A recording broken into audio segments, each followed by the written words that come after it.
Hello दोस्तों, welcome to my channel share market knowledge for beginner.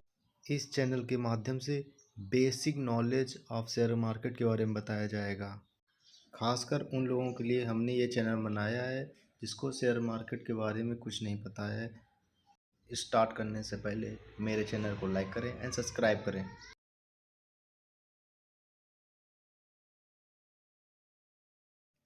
Share market के बारे में बताने से पहले आपको नॉर्मल मार्केट के बारे में बताते हैं कि वो किस तरह काम करती है, वो कैसे काम करती है। सेम एज शेयर मार्केट काम करती है। सभी लोग जानते होंगे जैसे नॉर्मल मार्केट होती है सब्जी मंडी, मांस मंडी, जानवरों की मंडी, दालहन मंडी। सेम एज शेयर मार्केट मंडी है जिसको हम शेयर मार्केट कहते हैं।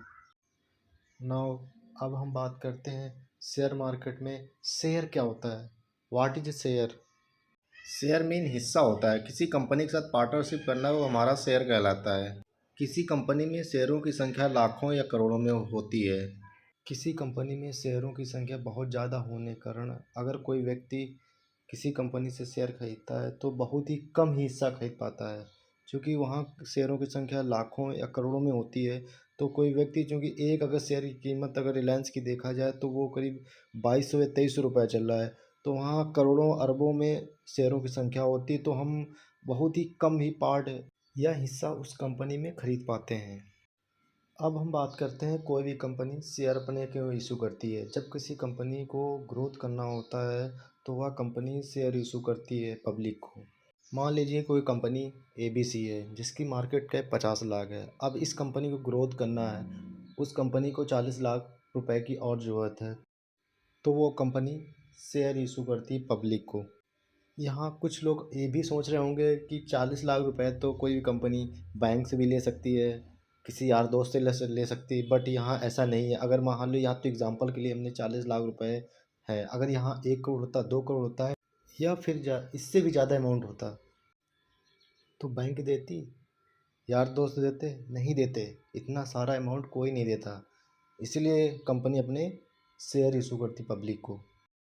और दोस्तों एग्ज़ाम्पल लेते हैं इसी कंपनी का। मिस्टर बी है, मान लो इसी कंपनी से 1000 शेयर लेते हैं। एक शेयर की कीमत मान लो 10 रुपये है। उसने टोटल इस कंपनी में 10,000 रुपये इन्वेस्ट किया और 2 दिन बाद एक शेयर 10 रुपये से बढ़ के 11 रुपये हो गया, तो मिस्टर एक्स को 11,000 रुपये टोटल प्रॉफिट होगा। अब हम बात करते हैं कि मिस्टर बी इस कंपनी के हिस्सा होंगे? नहीं होंगे, क्योंकि इसने जो पैसा इन्वेस्ट किया बहुत ही कम 0.001% ही कंपनी में पैसा इन्वेस्ट किया, इसीलिए ये इस कंपनी के हिस्सा नहीं हो। अब हम बात करते हैं ट्रेडिंग कैसे करते हैं। ट्रेडिंग करने के लिए हमें क्या क्या ज़रूरत पड़ती है। सबसे पहले हमें सेविंग अकाउंट होना चाहिए, एक डीमेट अकाउंट होना चाहिए और एक एक ट्रेडिंग अकाउंट होना चाहिए। डीमेट अकाउंट के लिए किसी ब्रोकर को लेकर डीमेट अकाउंट खोल सकते हैं, जैसे कि ग्रोवेब, जीरोधा, एंजल वन। अब हम बात करते हैं ब्रोकर क्या होता है। ब्रोकर का काम क्या होता है, ब्रोकर क्या करता है। ब्रोकर का मेन काम होता है जब किसी कंपनी से हम शेयर खरीदते हैं तो उस कंपनी को मार्केट तक पहुंचाना होता है, मतलब NSE या BSE तक पहुंचाना होता है।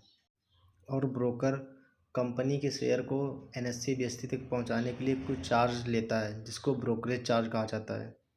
फॉर एग्ज़ाम्पल के लिए, जैसे मिस्टर एक्स हैं किसी कंपनी से, माना टाटा पावर से, उसने 20 शेयर लिए, तो जो ब्रोकर काम क्या होता है 20 शेयर को NSE या BSE तक पहुंचाना होता है।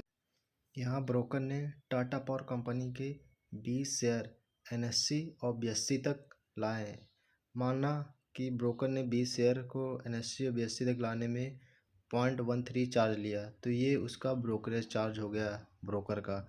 इसी को स्टॉक ब्रोकर चार्ज कहा जाता है। दोस्तों अब तो समझ ही गए होंगे ब्रोकर क्या होता है, ब्रोकर काम क्या होता है। इसीलिए दोस्तों बिना डीमेट अकाउंट के आप ट्रेडिंग नहीं कर सकते हैं स्टॉक मार्केट में। थैंक यू दोस्तों, आज के लिए इतना ही basic knowledge of share market. Next topic मेरा होगा इंडेक्स, निफ्टी 50 और सेंसेक्स।